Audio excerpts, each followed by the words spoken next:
আল্লাহ তাআলা পবিত্র কোরআনে বলছেন कि कुल्लु नफ्सिन जायकातुल मौत, অর্থাৎ কুল্লু মানে প্রত্যেক, হর নফসিন মানে আত্মা, যার মধ্যে রূহ আছে, জীব আছে, তাকে বলে নফস বলা হয়। নফসিন যায়কাতুল, যায়কা কথার শব্দ হচ্ছে মাজা, টেস্ট, স্বাদ, মৌত মানে হচ্ছে মৃত্যু।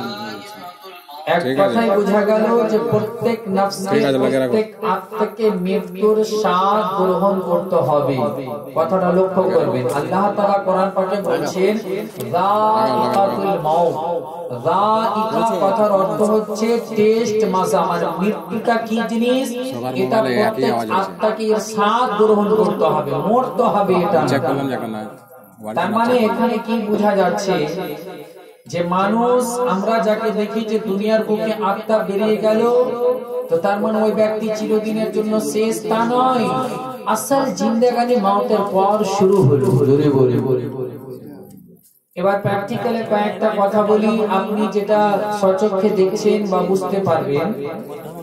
আপনার গ্রামে কোনো ব্যক্তির সঙ্গে সাক্ষাৎ হলে, মডেল সরদার আসসালামু আলাইকুম, ওয়ালাইকুম আসসালাম, কেমন আছেন? জি ভালো। হঠাৎ করে শুনতে পাচ্ছেন যে সরদার সাহেব, মডেল সাহেব বা কমিটি, মসজিদের কমিটি কারো একজন ইন্তেকাল হয়ে গেছে। তো সারা গ্রামবাসী দেখার জন্য তাকে আসে। তো যখন দেখছে সত্যি সে ইন্তেকাল করে গেছে, ইন্তেকাল যে কথা বলি তো আরবি শব্দ, ইন্তেকাল কথার অর্থ হচ্ছে মুস্তাকিল, এক জায়গা থেকে অন্য জায়গা হচ্ছে পরিবর্তন করা, মুস্তাকিল করা, গমন করা। বুঝতে পেরেছেন? তো ওই ব্যক্তি যখন মৃত্যুবরণ করে, তো তাকে যখন দেখতে আসে, তখন কিন্তু আচ্ছা বলুন দিল থেকে একটু উত্তর দিবেন, আজ পর্যন্ত দেখতে গিয়ে তাকে কেউ সালাম দিয়েছেন? সালাম দিইনি। যখন ওই মৃত ব্যক্তিকে যখন গোসল দেওয়া হয়, কেউ সালাম দিয়েছে? দেয়নি। যখন মৃত ব্যক্তিকে যখন কাফন পরানো হয়, কেউ সালাম দেয়? দেয় না। যখন কাফন পরিয়ে এবার তাকে জানাজার জায়গায় নিয়ে যাওয়া হয়, তাকে কেউ সালাম দেয়? দেয় না। যখন জানাজার নামাজ পড়া হয়, জানাজার নামাজ পড়ে যখন কবরে দাফন করি, তখন কেউ সালাম দিই না। দাফন করে কমপ্লিট করে যখন ফিরে আসি, তখন বলি কি আসসালামু আলাইকুম ইয়া আহলাল কবর। জোরে বলুন, হে কবরবাসীরা, তোমাদের প্রতি, তোমাদের উপরে শান্তি বর্ষিত হোক। তাহলে সালাম কাকে দেওয়া হলো? সালাম মুর্দাকে দেওয়া হয় না, জিন্দাকে দেওয়া হয়। আর নবী আমার বলেন, তোমরা কবর দেখতে গেলে কবরবাসীকে সালাম করবে। জোরে বলুন। আমরা তাদেরকে সালাম করে থাকি, তারা আমাদের সালামের মানে প্রশ্ন শুনে থাকে, তারা উত্তর দেয়, আমরা তাদের উত্তরটা শুনতে পাই না, কিন্তু তারা উত্তর দেয়। আজ জেনে মুহতারাম, আপনারা সকলে হাদিস শুনেছেন, জানছেন যে মৃত্যুর পরে একজন মুর্দার অবস্থা কি হতে পারে। এই বেরাদার, আজকে এই জায়গায় আমরা যারা বসে আছি, আমরা একদিন না একদিন ইন্তেকাল করে ইহকাল থেকে পরকাল আমরা গমন করব, এতে কোনো সন্দেহ নাই। কিন্তু যারা চলে গিয়েছে তাদের হয়েছে, যারা শুনছি তাদের হবে। কি আমরা শুধু এতটুকু জানি যে দাফন করে দিলাম, বাস চলে আসলাম, কিন্তু দাফন করার পর কি হয় সেটা একমাত্র গায়বের সংবাদদাতা নবী দো জাহান বলতে পারেন। জোরে বলুন সুবহানাল্লাহ। নবী আমার বলতে আছেন, যখন মুর্দা ব্যক্তিকে কবরে দাফন করা হয়, তখন সেই মুর্দা ব্যক্তির অবস্থা কি হয় জানেন?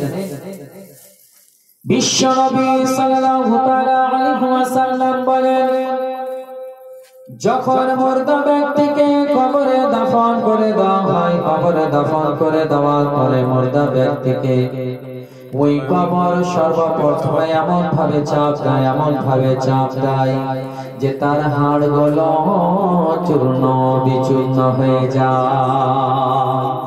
যখন মুর্দাকে কবরে দাফন করা হয়, তো কবর এমন ভাবে চাপ দেয়, নবী বলতে আছেন, এটা কার হবে জানেন? যারা গেছে তাদের হয়ে গেছে, যারা শুনছি তাদের হবে। তবে একটা অপশন আছে, সামনে শুনতে পাবে। বিশ্ব নবী সাল্লাল্লাহু আলাইহি ওয়াসাল্লাম বলতে আছেন আরো অপর হাদিসে, তার মাফহুম বলি দয়াল নবী মুস্তাফা বলেন, যখন মুর্দা ব্যক্তিকে কবরে দাফন করে দেওয়া হয়, কবরে দাফন করে দেওয়ার পর ওই মুর্দা ব্যক্তিকে কবরে এমন ভাবে চাপ দেয় যে তার হাড়গুলো চূর্ণ বিচূর্ণ হয়ে যায়, এবং ওই কবরে চুল পর্যন্ত প্রবেশ করানো যায় না। আল্লাহু আকবার। এতটা কবর চাপ দিবে, নবী আমার উদাহরণে বলছেন যে ওই কবরে এবার চুলও প্রবেশ করানো যাবে না। এবার ভাবুন যে ওই মানুষের অবস্থা কি হবে। তবে একটা কথা বলি বাপ, একটা কয়েদিকে যখন কোনো পুলিশ ধরে তো আদর করে ধরে না, যেখানে হাত দিবে সেখানে ব্যথা করবে, আছে কিনা? আর মা যখন সন্তানকে জড়িয়ে ধরে যেমনই ধরবে বাচ্চা কান্না থেকে চুপ হয়ে যায়, আদর পেয়ে যায়, জোরে বলে।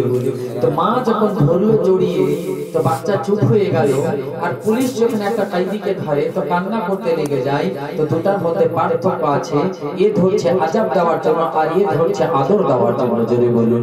তো মুমিন ব্যক্তিকে যখন কবরে রাখা যায় তার আপনার চাপ আলাদা, আর যখন মুর্দা ব্যক্তি যখন মুনকির হয়, কাফির হয়, মুশরিক হয়, যখন আপনার দেখা গেল মুনাফিক হয়, তো তার চাপ আলাদা হয়। আল্লাহু আকবার। তবে চাপ সবারই হয়, এই চাপ থেকে বাঁচার জন্য কি করতে হবে হাদিস শুনুন। হযরত সাঈদ ইবনে মাস রাদিয়াল্লাহু তাআলা আনহু এমন জান্নাত আপনার সাহাবী, এমন সাহাবী যার এমন ফজিলত বর্ণনা করা হয়েছে। যখন হযরত সাঈদ ইবনে মাস রাদিয়াল্লাহু তাআলা আনহু ইন্তেকাল করে, আমার নবী বলতে আছেন যে সাঈদ ইবনে মাসের জানাজার নামাজে আসমান থেকে ৭০,০০০ ফেরেশতা অংশগ্রহণ করেছেন, জোরে বলুন সুবহানাল্লাহ। অপর জায়গাতে বলতে আছেন যে হযরত সাঈদ ইবনে মাস রাদিয়াল্লাহু তাআলা আনহু জানাজার নামাজে এত অসংখ্য ফেরেশতা এসেছিলেন যে আসমান থেকে অবতীর্ণ হওয়ার কারণে সূর্যের আলো দুনিয়ায় পৌঁছাতে পারেনি, অন্ধকার হয়ে গিয়েছিল। এজন্যই ঝাঁকে ঝাঁকে ফেরেশতা আসার কারণে।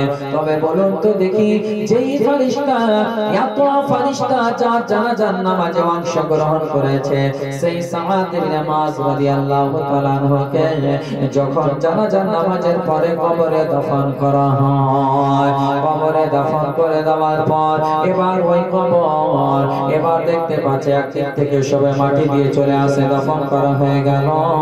নবী দো জাহান সরওয়ারে কাউন মাকা বিশ্ব নবী সাল্লাল্লাহু তাআলা আলাইহি ওয়াসাল্লাম হযরত সাঈদ ইবনে মাস রাদিয়াল্লাহু তাআলা আনহু কবরের কাছে দাঁড় হয়ে আছেন। আমার নবী মুস্তাফাতে আমার নবীকে দেখার জন্য সাহাবীগণ দাঁড় হয়ে আছেন। কারণটা কি? আমার নবী ওই জায়গায় কেন দাঁড় হয়ে আছে?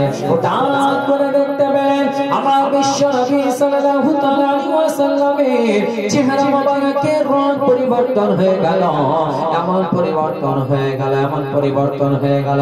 উদাহরণ স্বরূপে বলা হয় যেমন আনারের রস যদি চেহারা দিয়ে দেওয়া হয় যেমন রং হয়ে যায় তেমন রং হয়ে গেল।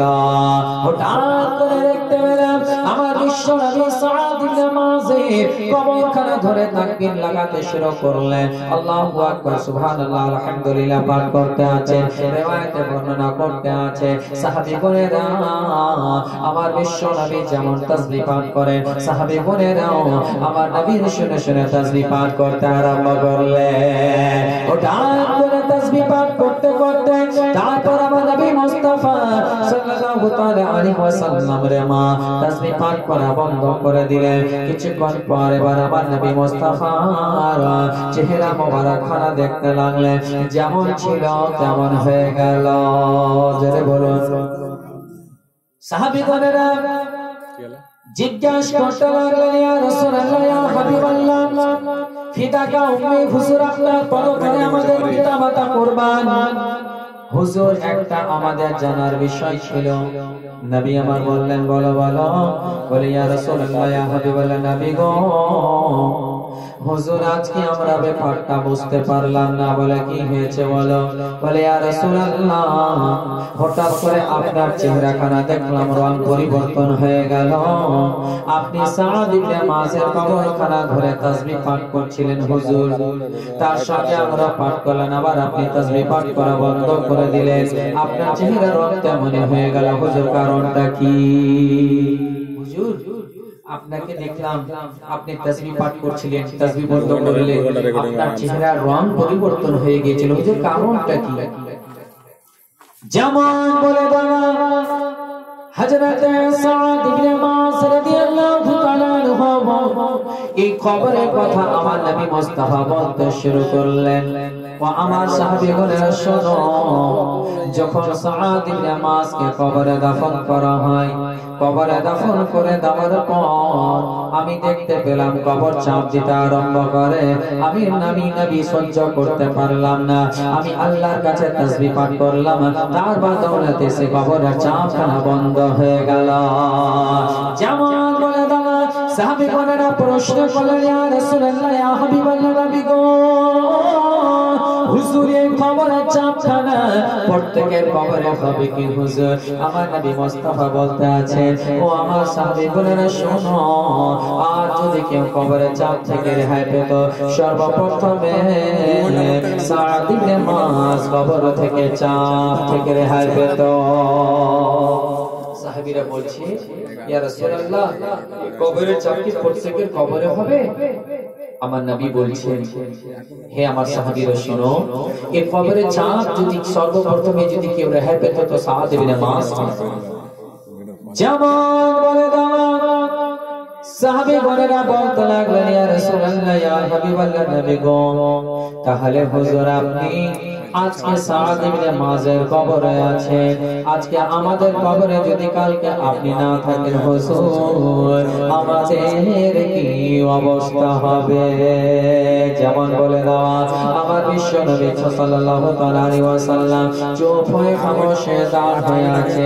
একই সময় মহান আল্লাহ পাক রব্বুল ইজ্জত হযরত জিবরিল আমিনকে বলেন, ও জিবরিল যাও, জিবরিল যাও, আমার হাবিবকে বলে দাও, আমার হাবিব যেন উম্মতকে বলে দেয় যে ব্যক্তি জুমার রাত্রিতে 4 রাকাত নফল নামাজ পড়বে, আমি আল্লাহ তার কবরের চাপখানাকে হালকা করে দেব। ও জিবরিল শোনো, ওই 4 রাকাত নফল নামাজ পড়ার পদ্ধতি হলো, প্রথম রাকাতে সূরা ফাতিহা আকবার 80 বার সূরা ইখলাস, দ্বিতীয় রাকাতে সূরা ফাতিহা আকবার 60 বার সূরা ইখলাস, তৃতীয় রাকাতে সূরা ফাতিহা আকবার 40 বার সূরা ইখলাস, আর চতুর্থ রাকাতে সূরা ফাতিহা আকবার 20 বার সূরা ইখলাস। যে ব্যক্তি এই নামাজটি প্রত্যেক জুমার রাত্রিতে পাঠ করবে, আল্লাহ তাআলা তার কবরের চাপকে হালকা করে দেবে। জিবরিল আমিন আমার নবীকে বলে দিলেন, নবী আমার সাহাবীদেরকে বলে দিলেন, সেই সাহাবী নেতৃত্বকে সারা বিশ্ব জগতে আমরা জানতে পেরে গেলাম।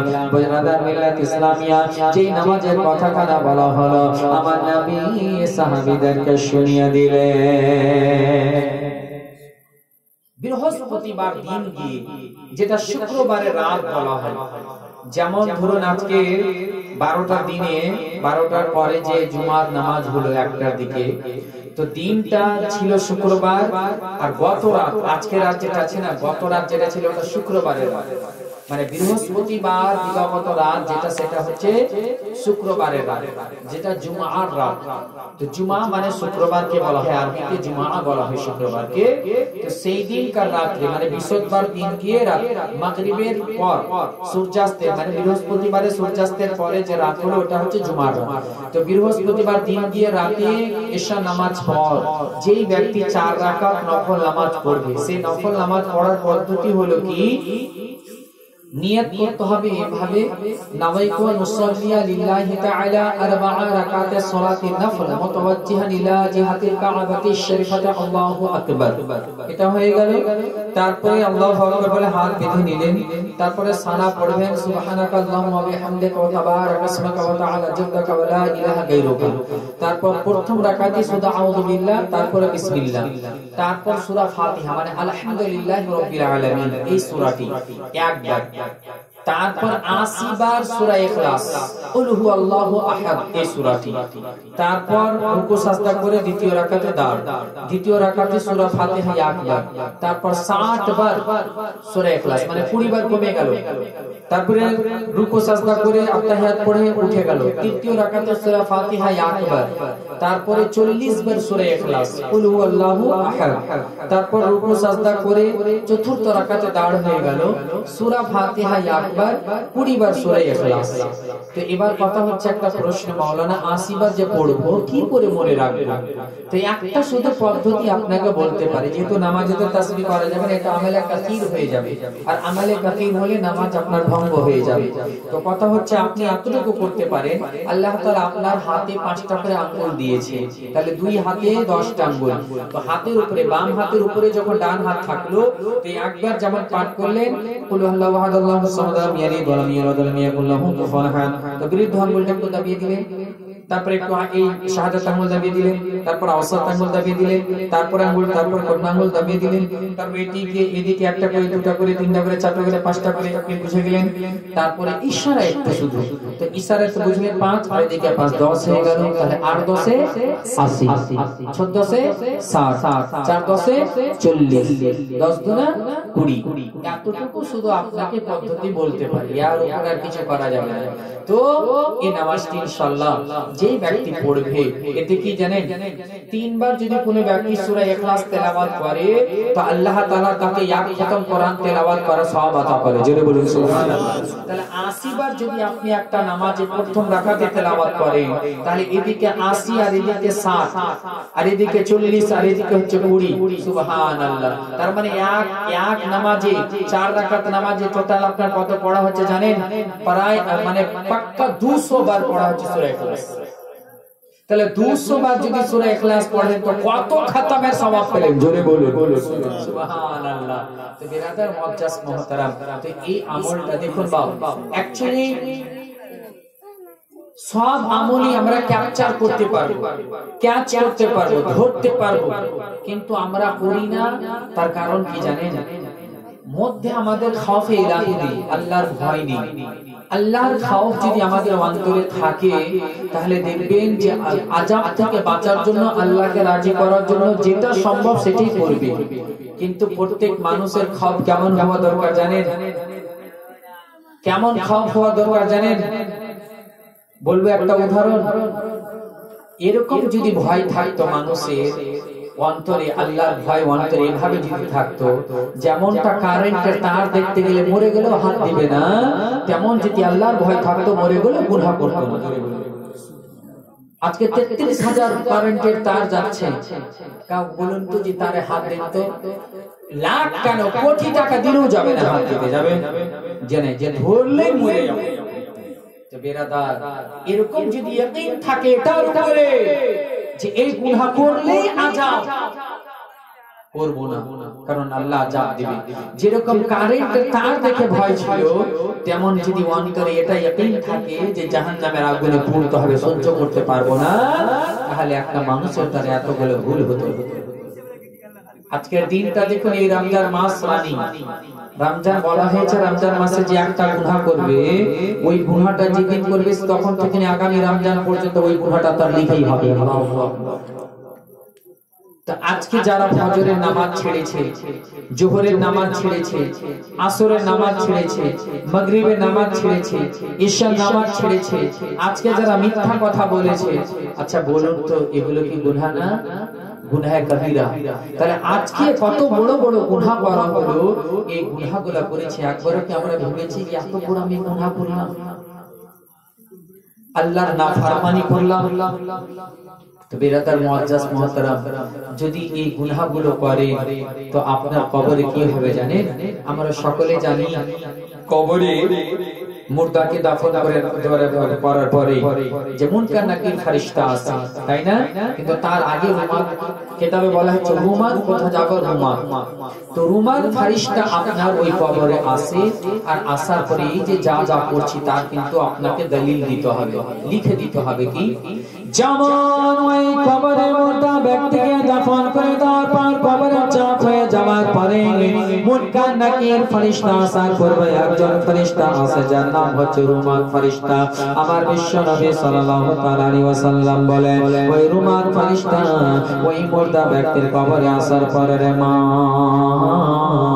ওই মুর্দা ব্যক্তিকে জাগরণ করে দেওয়ার পরে ওই মুর্দা ব্যক্তিকে বলতে আছে, ও আল্লাহর বান্দা, তুমি দুনিয়ার বুকে কি কি আমল করেছো তুমি এই জায়গায় আমাকে লিখে দিতে হবে, তুমি এই জায়গায় আমাকে লিখে দাও।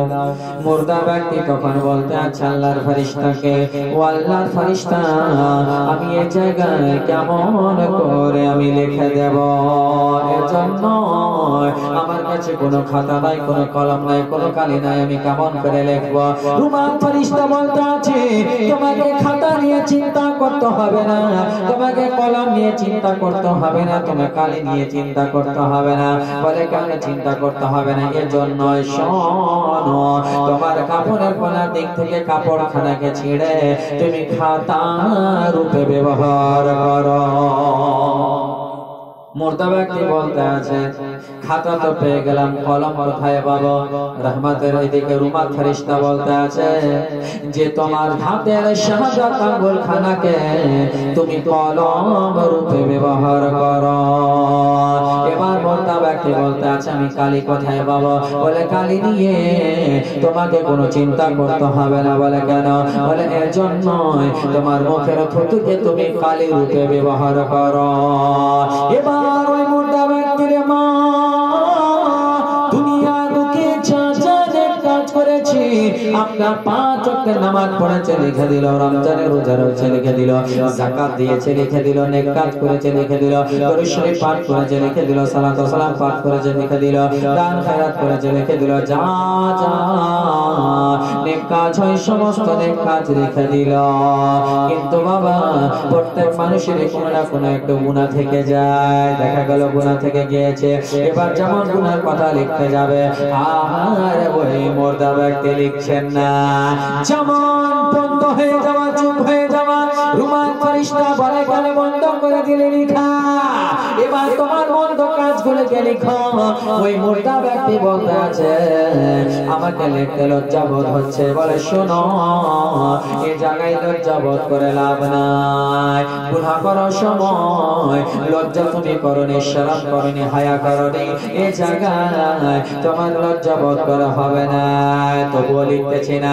কিতাবের মধ্যে বলবা আছে, যেমন না লিখবে তখন রুমান ফেরেশতাকে যেমন ভয়ঙ্কর আযাব দেখাবে, তখন সঙ্গে সঙ্গে লিখতে আরম্ভ করে দিল। গুনার কথা লিখা হয়ে গেল, যেমন লিখা কমপ্লিট।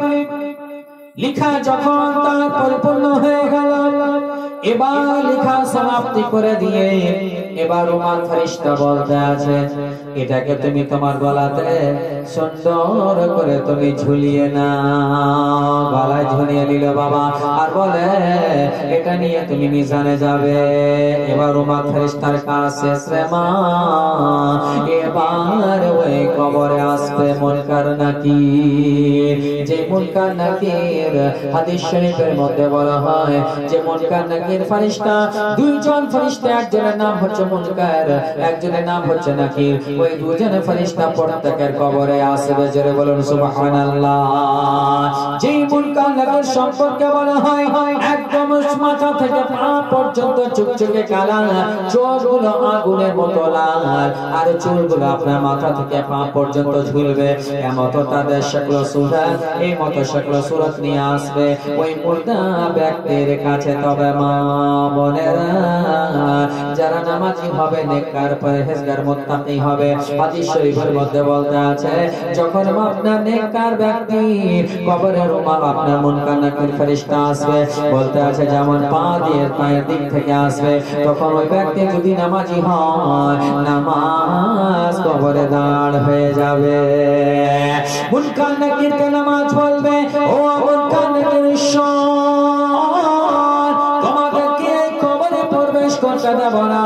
বলে কেন দেবে না? বলে এজন্য আমি হচ্ছি নামাজে ব্যক্তি, সারা জীবন নামাজ পড়েছে, আমি তার নামাজ কবরের সঙ্গী হয়ে গেছি।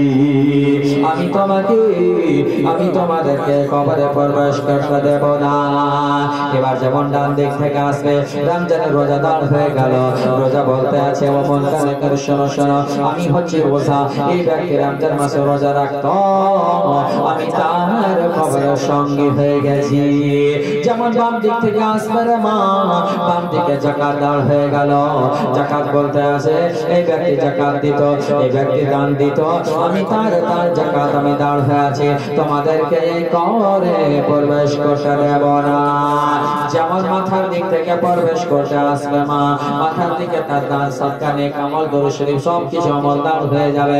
বলবো মুনকার নাকির আমরা তার নেক আমল রয়েছে, এই কবরে আমি তোমাদেরকে প্রবেশ করতে দেব না। কিতাবের মধ্যে বলতে আছে এবার মুনকার নাকির দূর থেকে দ্রুত গতিতে যাবে আর ওই কবরে প্রবেশ করে যাবে। আর যেমন প্রবেশ করে যাওয়ার মা, এবার ওই মর্দা ব্যক্তিকে আপনার প্রশ্ন করবে। তবে বলুন, যে কবরে নামাজ রোজা হজ যাকাত তার নেক আমল থাকবে, তার উত্তরটা আসান হবে না কঠিন হবে? একটু জোরে বলুন। যেমন মুনকার নাকির প্রশ্ন করবে মার রাব্বুকা, নেককার বান্দা বলবে রব্বি আল্লাহ। দ্বিতীয় প্রশ্ন করবে মা দীনুকা, তখনও বলবে দ্বীন ইসলাম।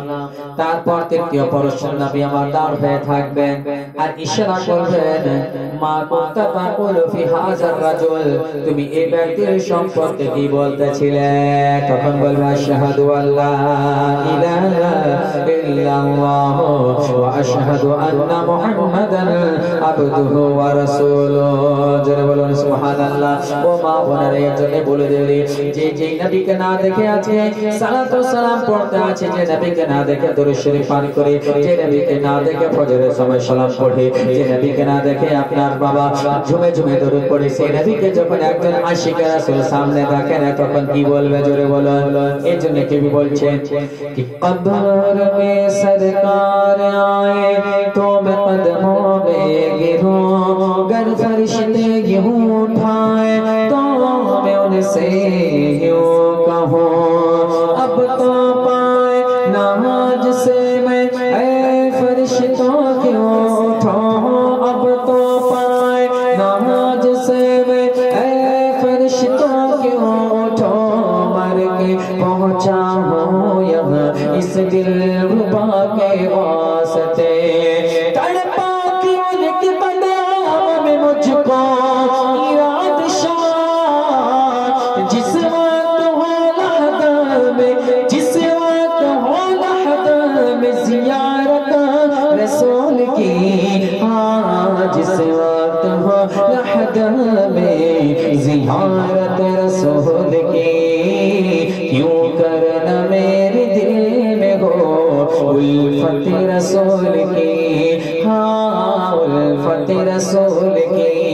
अरे जन्नत में लेके जाएगी, जन्नत में लेके जाएगी चाहत रसूल की, हाँ जन्नत में लेके जाएगी चाहत रसूल की।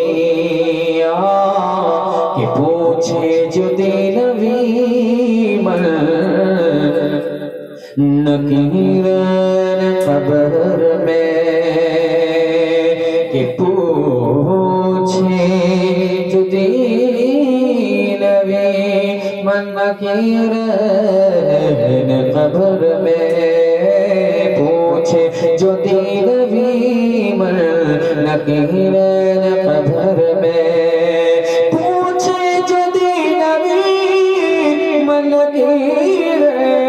कब्र में उसी वक्त हो लहदा में, उसी वक्त हो मेरे लबा पे मिदहत रसूल की, हाँ उस वक्त हो मेरे लबा पे मिदहत रसूल की। चलता हूँ मैं भी आखिरे वो नूर को जरा, चलता हूँ मैं भी काफिले वालों को जरा, चलता हूँ मैं भी काफिले वालों को जरा, मिलने दो बस मुझे भी, मिलने दो बस मुझे भी इजाजत रसूल की, हाँ मिलने दो बस मुझे भी इजाजत रसूल की, मिलने दो बस मुझे भी इजाजत रसूल की। कि सरकार ने बुला के मदीना दिखा दिया, होगी नसीब होगी मुझे नसीब शफाअत रसूल की। बोलो सुभान अल्लाह। আমার নবী বলছে যে মান যারা কবরি ওয়াজাবাত লাহু শাফাআতি, যে ব্যক্তি আমার রওজা জিয়ারত করলো তার জন্য আমার শাফাত ওয়াজিব হয়ে গেল। জোরে বিরাদার মুআজ্জাজ শেখ শুনুন। कि सरकार ने बुला के मदीना दिखा दिया, होगी मुझे नसीब शफाअत रसूल की। या रब दिखा दिया जिनकी शब जल वए हबीब, एक बार तो अता हो, एक बार तो अता हो ज़ियारत रसूल की। हाँ एक बार तो अता हो ज़ियारत रसूल की। क्यों करना मेरे दिल में हो उल्फत रसूल की, क्यों करना मेरे दिल में हो उल्फत रसूल की। যেমন বাবা তিনটি প্রশ্নের উত্তর দিয়ে দেওয়া, তিনটি প্রশ্নের যেমন উত্তর দিয়ে দেওয়া নেককার বান্দা মুনকার নাকির ফেরেশতা এবার তখন আসমানের দিকে মুখ করে বলতে আছে, যেমন বলতে আছে আল্লাহ তোমারে বান্দা সঠিক উত্তর দিয়ে দিয়েছে। উপর থেকে গায়বী আওয়াজ আসতে আরম্ভ হয়ে গেল, ও আমার ফেরেশতা শোনো, আমারে বান্দা সঠিক উত্তর বলে দিয়েছে।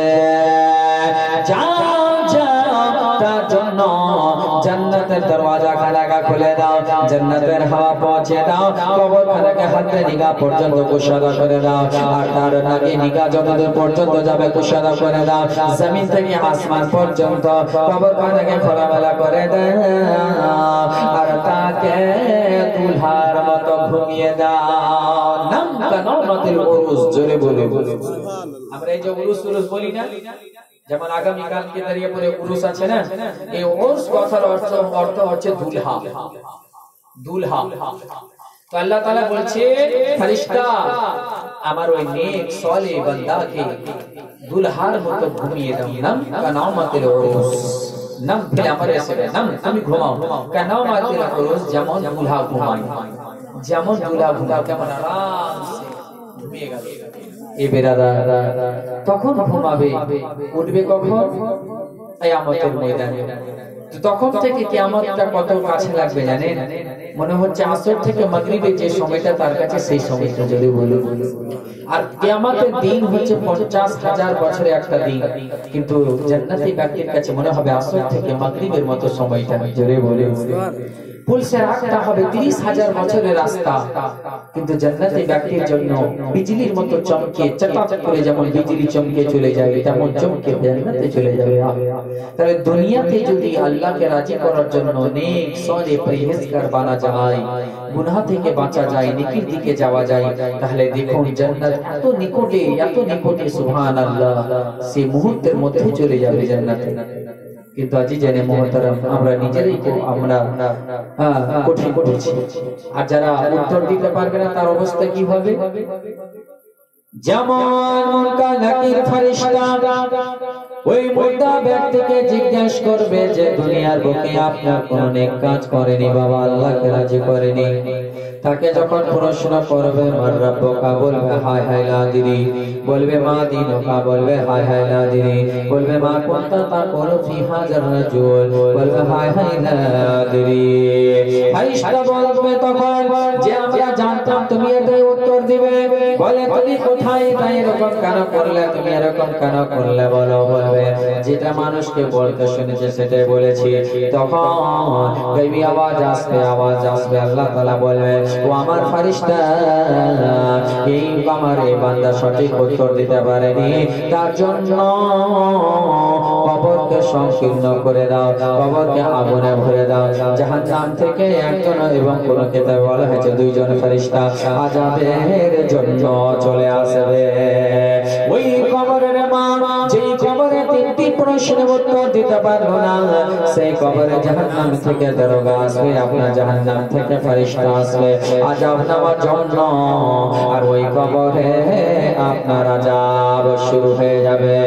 বিশ্বনবী সাল্লাল্লাহু আলাইহি ওয়াসাল্লাম বলেন প্রথমে যে কবরে আযাবটা হবে সেই আযাবটা হলো ওই মুর্দা ব্যক্তির মাথাতে হাতুড়ির বাড়ি মারা হবে। বাবা এমন হাতুড়ি জোরে বাড়ি মারবে যে ফেরেশতা বলা হয়েছে নবী আমার বলতে আছে ওই হাতুড়ির আওয়াজ পূর্ব থেকে পশ্চিম পর্যন্ত জিন এবং ইনসান ব্যতীত সবাই শুনতে পাবে।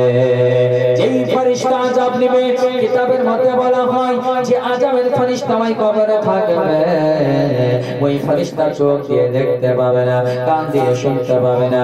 এজন্য যদি চোখ দিয়ে দেখতে পায়, কান দিয়ে শুনতে পায় রে মা, যদি মায়া হয়ে যায়, দয়া হয়ে যায়। এজন্য ওই ফেরেশতার ডিউটি শুধু এটাই, ওই মুর্দা ব্যক্তির উপরে শুধু আযাব নেওয়া। তবে মা ও বাবাজি ও ভাইরা রে, ওই কবরের জন্য আমাদের সকলকে তৈয়ারি করতে হবে। এজন্যই আমরা আজকে দুনিয়াতে এত ব্যস্ত আছি রে মা, এত মগ্ন হয়ে গেছে দুনিয়া নিয়ে, শুধু দুনিয়া দুনিয়া দুনিয়া দুনিয়া। আমাদের কারো মৃত্যু বলে কোনো স্মরণ থাকে না। এজন্য নিজের মৃত্যুকে একদিন নয় দুদিন নয়, একদিন নয় দুদিন নয়, বরং যে দিনে 70 বার করে স্মরণ করতে হবে নবী বলতে আছে। এজন্য একজন কবি বললেন একদিন, আজকে বিরাদার সারাদিন পার হয়ে গেল, সারাদিনের মধ্যে আমরা একটা বারো আমাকে আপনাকে মরতে হবে এটা ভাবিনি। কিন্তু কবি বলছেন একদিন প্রাণ পাখিটা উড়াল দেবে, থাকবে না আর ভবে। এই যে বাড়ি ঘর আছে না, কতদিনের জন্য থাকবেন বলেন? কত সুন্দর বাড়ি বলেন তো। আপনি যদি দুনিয়াতে সোনা দিয়ে বাড়িটা তৈরি করেন তবুও আপনি জান্নাতে যেটা পাবেন তার কিছুই না এটা। একদিন প্রাণ পাখিটা উড়াল দেবে, থাকবে না আর ভবে। একদিন প্রাণ পাখিটা উড়াল দেবে, থাকবে না আর ভবে। তাহলে কোথায়? 3.5 হাত মাটির ঘরে বসত বাড়ি হবে, আমার বসত বাড়ি হবে। একদিন প্রাণ পাখিটা উড়াল দেবে, থাকবে না আর ভবে। তারপরে কবি বলছেন দুনিয়াদারি সাঙ্গ হবে, ছুটবে না আর বেলা, থেমে যাবে নদী, জীবন নদীর খেলা। দুনিয়াদারি সাঙ্গ হবে, ছুটবে না আর বেলা, থেমে যাবে একদিন নদী, জীবন নদীর খেলা। পড়া পড়াশি সজল সুজন ভুলবে আমার সবে, ভুলবে আমার সবে। একদিন প্রাণ পাখিটা উড়াল দেবে,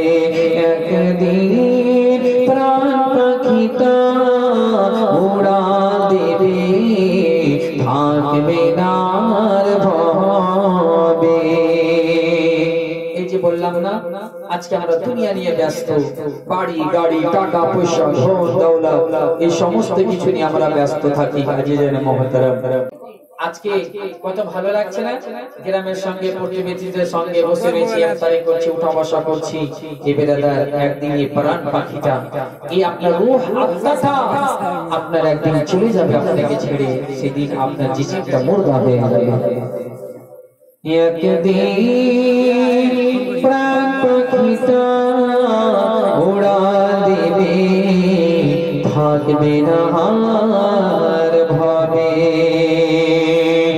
দুনিয়াদারি সাঙ্গ হবে, ছুটবে না আর বেলা, থেমে যাবে একদিন জীবন নদীর খেলা। পাড়া পড়শি সজর সুজা ভুলবে আমায় সবে, ভুলবে আমায় সবে। একদিন প্রাণ পাখিটা উড়া দেবে, থাকবে না আর ভাবে। তারপরে বলছেন कि बाड़ी गाड़ी टाका पैसा सभी पड़े रबे, একটু তাওয়াজ্জু দেবে।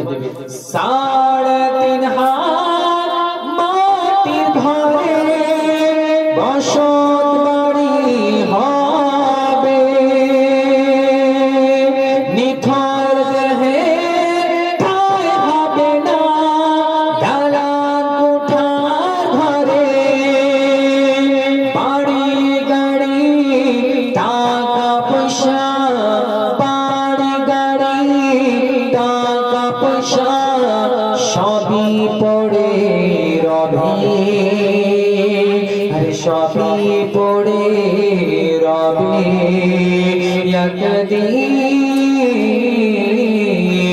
একদিন প্রাণ পাখিটা উড়া দেবে, থাকবে না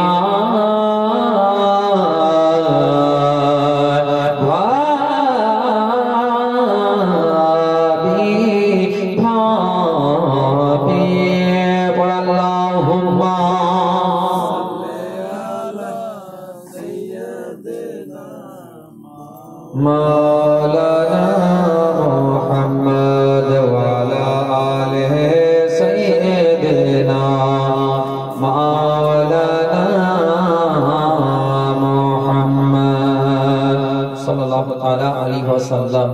बिरादर मुअज़्ज़ज़ मोहतरम, किसी शायर ने कहा है कि मदनी राधा में एक शेर पढ़ेছিলাম, ला दारा लिल मरई बादल मौत यस्कुनुहा इल्ला हुआ कबल अल मौत वानिहा। জোরে বলি সুবহানাল্লাহ। মানে এর অর্থ হচ্ছে যে মানুষের মৃত্যুর পরে থাকার কোনো ঘর নেই, কিন্তু যে ব্যক্তি মৃত্যুর পূর্বে ওই ঘরটি তৈরি করলো, থাকার ঘর তৈরি করলো। জোরে বলি লা দারা ये मरई बादल मौत यस्कुनुहा इल्ला हुआ कबल अल मौत वानिहा। জোরে বলি। তবে দুনিয়াতে থাকাকালীনই কবরের তৈরি করতে হবে। এই শেরটাকে বোঝাতে গেলে এভাবে আর বোঝানো যায়, ধরুন একটা দেশে এরকম নিয়ম কানুন যে যে বাদশা হবে 1 বছরই বাদশাহী করতে পারবে, আর তারপর তাকে জঙ্গলে বনবাস দেওয়া হবে, যে জায়গাতে একটা মানুষ ক্ষুধার্ত অবস্থায়, মানে শরীর যার ভালো, না খেয়ে না পানি পান করে 30 দিন প্রায় বেঁচে থাকতে পারে, তারপর অটোমেটিক মারা যাবে। তো ভালো বাদশা যদি হয়, তো একজন বাদশাকে জঙ্গলের মধ্যে বনবাস দিয়ে দিলে, যে জায়গায় খাবার নাই পানি নাই কিছু নাই, এমন একটি জায়গা ফিরে আসতে পারবে না, ওই জায়গায় ফেলে দেওয়া হবে। তো কেউ বাদশা থাকবে? জেনে গেল সবাই তো যে আমি মরতে যাবো, কি দরকার আমার 1 বছরের সব করতে যাওয়া, হ্যাঁ? কেউ থাকতে চাই না। তো বাদশা হবে কি? এর জন্য দেশের লোকেরা অন্য জায়গা যাচ্ছে বাদশা খোঁজ করতে। যেমন অন্য জায়গা যাবে একবার জোরে ঝুমে দরুদ পড়ুন তো আল্লাহুম্মা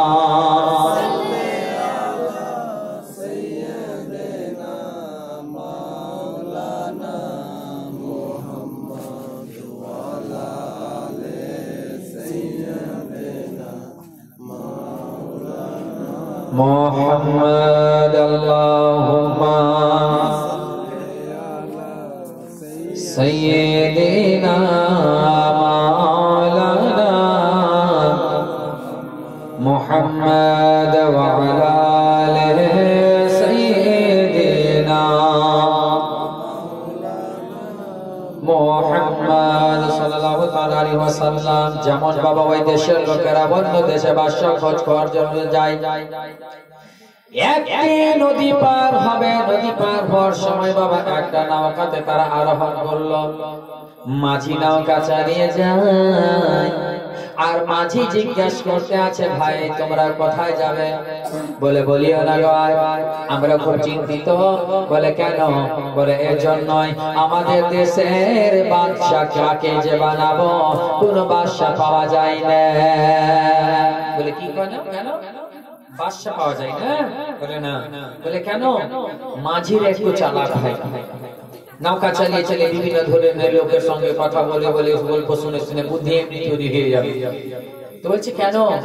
বলছে যে এই ব্যাপার, যে বাদশা হবে 1 বছরই থাকতে পারবে, তারপরে তাকে বনবাস দিয়ে দেওয়া হবে। বলে আমি থাকবো। বলে সত্যি? বলে হ্যাঁ। বলে চলো নৌকা ঘুরাও। নৌকা ঘুরিয়ে দিল, তারা চলে আসে। আসার পর এবার মাঝি তো চলে আসলো, দেশের লোককে এক জায়গায় করা হলো। এক জায়গায় করার পর এবার দেশের মানুষকে বলছে, আপনাদের শর্ত কি? বলে এটাই শর্ত, বাদশা আমাদের 1 বছরই থাকতে পাবে, তারপরে তাকে 1 বছর পূর্ণ হতে গেলেই তাকে বনবাস দিয়ে দেওয়া হবে। বলে আমি থাকবো, তবে আমার একটা শর্ত। বলে কি? বলে আমি যা বলবো দেশের মানুষকে ওটাই শুনতে হবে। বলে ঠিক আছে, আমরা তাতে রাজি। বাদশা পরের দিন কুরসিতে বসে সর্বপ্রথম হুকুম কি জানে? দেশ লিয়ার ভাববে ওই 1 বছর টাইম মনে করে আছে, টাইম শেষ হলে আমাকে যেতে হবে কোথায়? বনবাস। এবার তখনকার বলতে আছে যে কোন জায়গায় বাদশাগুলোকে ফেলা হতো? বলছে ফেলা জঙ্গলে। বলে চলো ওই জঙ্গলটা সাফ করো। জঙ্গল সাফ করা হলো। বলে থাকার ঘর আছে? বলে না। একটা বিশাল অট্টালিকা তৈরি করো। তারপরে বলে ওখানে খাবার জন্য ফল ফ্রুটের গাছ লাগাও। ওখানে সব একটা মানুষের যা যা জিনিস প্রয়োজন, বডিগার্ড সবকিছু তৈরি করা হোক। সব কিছু এমন সরঞ্জাম করে দেওয়া হলো, বছরের মধ্যে এমন তৈরি করলে দেশের মধ্যে আর এরকম বাড়ি নাই। সবাই তাজ্জুব। এবার ওই বাদশা, এর পূর্বের বাদশাগুলো দেখছে 3 দিন সময় তো ধাম চলে আসে, হয় যে শেষ আমার লাইফ। আর এ শুধু তাড়াহুড়া করছে, কখন 3 দিনটা পার হবে, কখন 3 দিন পার হবে। হ্যাঁ, কেন জানে? যে তার তাজমহল যে তৈরি করেছে ওখানে যাওয়ার জন্য ছটফট করছে, টাইম না হচ্ছে, না যেতে পারছে। তো বেরাদার পার্থক্যটা কি রে মা জানে? এটাই পার্থক্য যে লা দারা লিল মারই বাদাল মউত ইয়াসকুনুহা ইল্লা হুয়া ক্বাবলাল মউত বানিহা। যে তেমনি যারা মুমিন ব্যক্তি দুনিয়াতে আল্লাহকে রাজি করলো, জান্নাত তৈরি হয়ে গেল, তো তারা মৃত্যু থেকে ভয় করে না, কখন নবীর দিদার করব, কখন জান্নাতে যাব। জোরে বলি।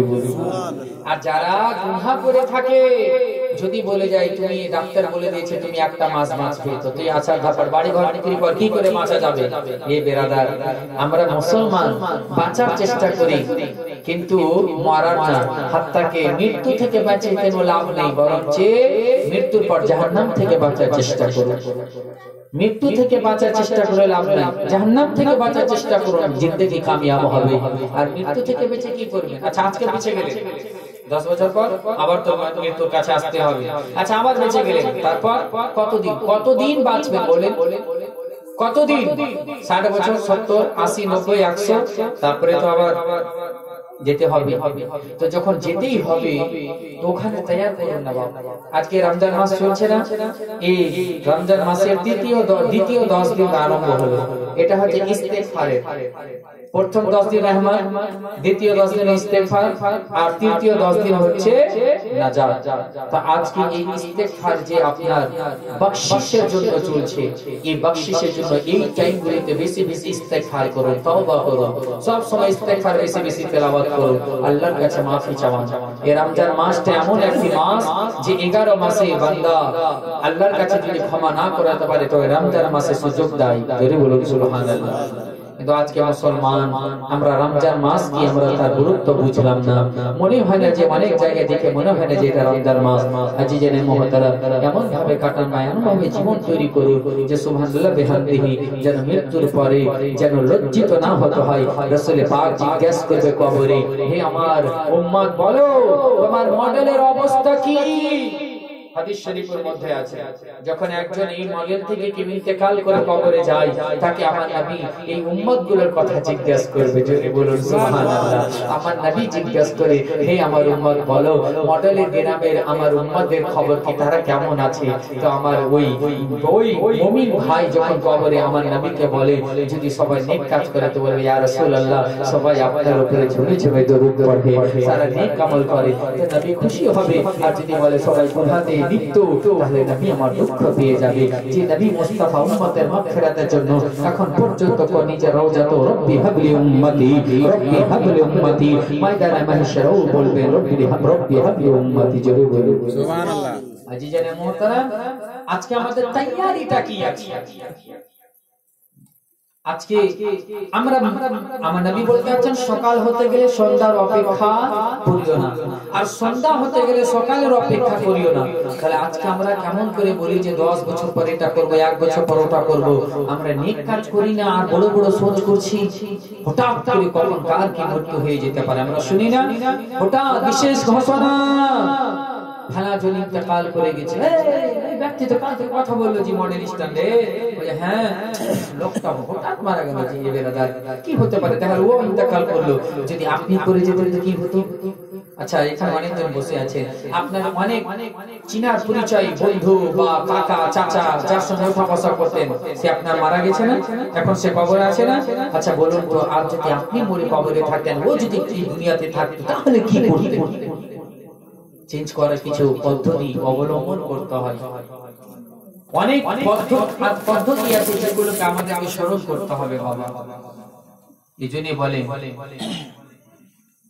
যে আজ মৃত্যুকে আমরা ভুলে রয়েছি, মৃত্যুকে ভুললে হবে না। প্রত্যেকটি সময় দুঃখের সময় মৃত্যুকে স্মরণ করতে হবে, খুশির সময়ও মৃত্যুকে স্মরণ রাখতে হবে। চোখের পলকে তুমি হতে পারো লাশ, চিরতরে বন্ধ হবে তোমার নিঃশ্বাস। চোখের পলকে তুমি হতে পারো লাশ, চিরতরে বন্ধ হবে তোমার নিঃশ্বাস। চোখের পলকে তুমি হতে পারো লাশ, চিরতরে বন্ধ হবে তোমার নিঃশ্বাস। আর হঠাৎ করে মসজিদে যখন এলান হবে বিশেষ ঘোষণা, ইন্তেকাল হয়ে গেছে, আল্লাহু আকবার। আজিজানে মুহতারাম, তো এই যে একদিন এলান এর ওয়ার শুনছি, একদিন আপনার এলান হবে। তাই বিরাদার মিল্লাত ইসলামিয়া আর নিজের মৃত্যুর পর আমাদের কি যে জায়গায় থাকতে হবে সেটা তৈরি করি। এই বাড়ি ঘরের যা তৈরি করছি, বাড়ি ঘর দোতলা তিনতলা টাইলস এসি আদি ঝাবি দিয়ে সোচ ফিকির করছি, এগুলো হচ্ছে দুনিয়ার জন্য, এগুলো হচ্ছে আমার আপনার জন্য কি জানেন মুসাফির খানা। আমার নবী বলেন আর দুনিয়া ওয়াসিজুল মুমিন ওয়া জান্নাতুল লিল কাফির, দুনিয়া মুমিনের জন্য কয়েদখানা বেহেশত, আর মুমিনের জন্য কয়েদখানা, আর কাফিরের জন্য হচ্ছে জান্নাত বেহেশত। তো আমরা মুমিন, আমাদেরকে দুনিয়াকে জান্নাত তৈরি করলে হবে না বাবা, আমাদের জন্য জান্নাত আল্লাহ আখিরাতে রেখেছে। জোরে বলুন সুবহানাল্লাহ। ওই জান্নাতে কোনো কাফির কোনো মুশরিক যেতে পাবে না, ওই জান্নাতে যাবে মুমিন বান্দা নবীর গোলাম যাবে। জোরে বলুন সুবহানাল্লাহ। জান্নাতটা অ্যাকচুয়ালি নবীর আশিকের জন্য করা হয়েছে। জোরে বলুন সুবহানাল্লাহ। আর জাহান্নামটা করা হয়েছে নবীর গুস্তাখের জন্য। জোরে বলুন সুবহানাল্লাহ। চাহে গুস্তাখী নামধারী মুসলমান হোক আর চাহে গুস্তাখী নামধারী যেই হোক, রেহাই নাই। বাস জান্নাতে যাওয়ার জন্য নবীর মুহাব্বত সার্টিফিকেট লাগবে। জোরে বলুন। একটু যদি গুস্তাখী হয় নাম কেটে যাবে, যেতে পারবে না। যেমন পাসপোর্ট করতে গেলাম তো আমাকে বলছে মাওলানা আপনার আধার কার্ডে এটা ফটো চেঞ্জ করতে হবে। বলছে কেন? বলছে যে এটা ফটো ছোট করেছে, এখনকার ফেসের সঙ্গে করতে হবে, আবার করে আসলে মাঝে 1 মাস পর দেবে, তারপর পাসপোর্ট হবে। ভাবলাম যে হয়তো ইনশাআল্লাহ এই রমজানে হতে যেতাম উমরাতে, তো খাইর নবী যখন ডাকবে তখন ইনশাআল্লাহ যাব।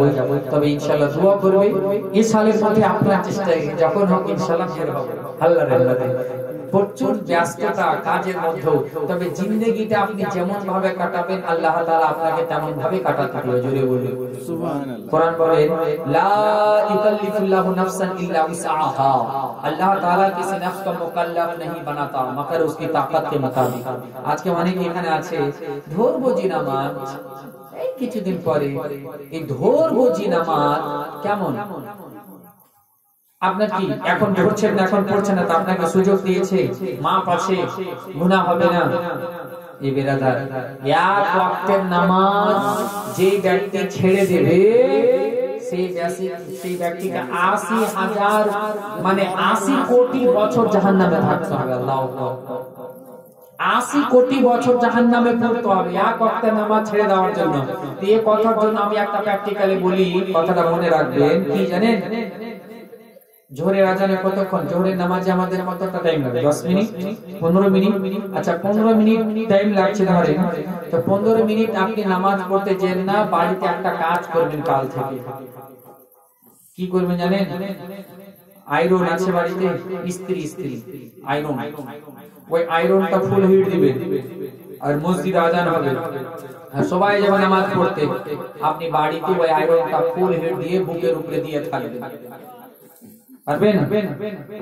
পারবেন দিয়ে থাকতে? তো 15 মিনিট যদি ওই ফুল হিট দেওয়া আয়রনটা সহ্য না করতে পারে, কাল কিয়ামতের ময়দান 50,000 বছর কি করে দাঁড় হয়ে থাকবে। 15 মিনিট সহ্য করতে আল্লাহু আকবার আমরা বলি, বাপরে মাকে করতে লেগে যাই 50,000 বছর। যেই দিন সম্পর্কে বলা হয় কিয়ামতের ময়দান এমন হবে, আমার বিশ্বনবী সাল্লাল্লাহু আলাইহি ওয়াসাল্লাম বলতে আছেন মাটিটা হবে তাম্বা, সূর্য যে এখন সাত আসমানের উপরে রয়েছে, সূর্যের মুখ আপনার উপরের দিকে রয়েছে, কাল কিয়ামতের ময়দানে সূর্যের মুখ আপনার জমিনের দিকে হয়ে যাবে।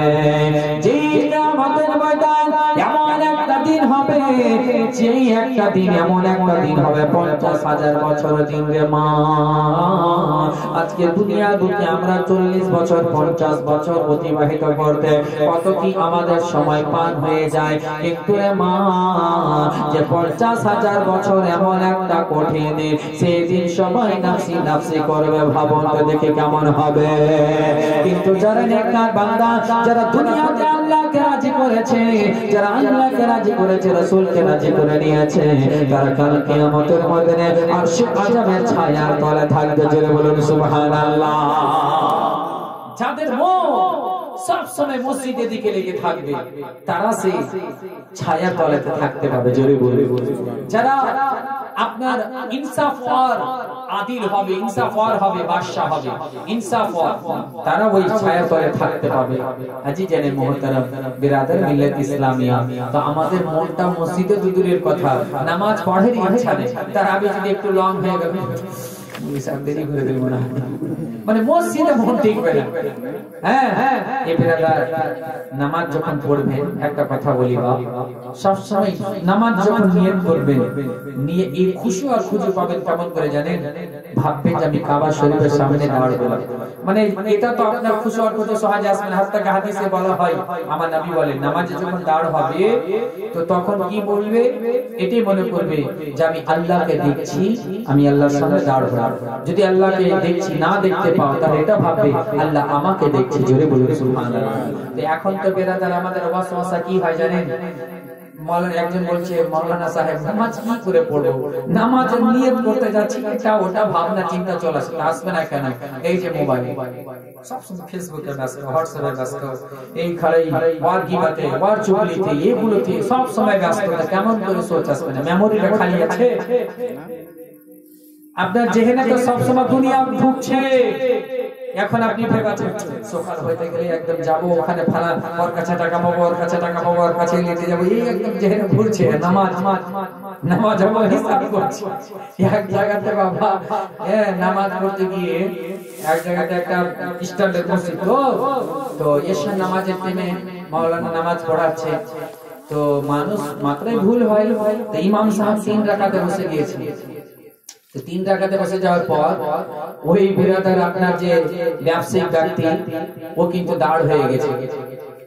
তারপর সবাই বসে থেকে গেছে, যেহেতু ইমাম সাহেব বসে থেকে গেছে, তো সবাই উঠলো, গোরখমা দেওয়ার পর উঠে আবার নামাজ কমপ্লিট করলো। বলছে বাপরে তোমার এত খুশি করছো, তো খুশি খুশি আমি হিসাব করছি ডেলি যে 4 রাকাতে যে হিসাব দিয়ে মোটামুটি তো মিলেইনি, আর ইমাম সাহেব বসে গেছে, ওই জন্য ভাবলাম যে হিসাব নামাজ কমপ্লিট হয়নি।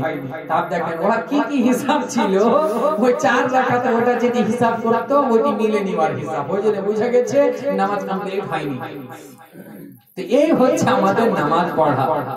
হ্যাঁ, এই বেরাদার নামাজ যখন পড়বেন এটাই ভাববেন আজকে আমার এশার ওয়াক্তটা শেষ নামাজ, হয়তো আমি আর ফজরের নামাজ পাবো না, আমি এখন বর্তমান শেষ নামাজ পড়ছি, আমার ডান দিকে জান্নাত, বাম দিকে জাহান্নাম, আর পিছনে হচ্ছে আমার ইসরাইল আছে। আল্লাহু আকবার, সামনে আল্লাহ আমাকে দেখছে। এই বেরাদার মুআজ্জাজ এই স্মরণ নিয়ে নামাজটা আপনি পড়তে থাকুন, দিলটাকে পরিবর্তন করুন। আমরা সব সময় যেটা দুনিয়া নিয়ে ভাবছি, দুনিয়াকে বাদ দিয়ে জান্নাতের আশা করুন, জাহান্নামের খৌফ করুন, পরিবর্তন হবে। বুঝতে পেরেছেন? তাই যারা মিলাত ইসলামিয়া আখিরাতের তৈরি করুন।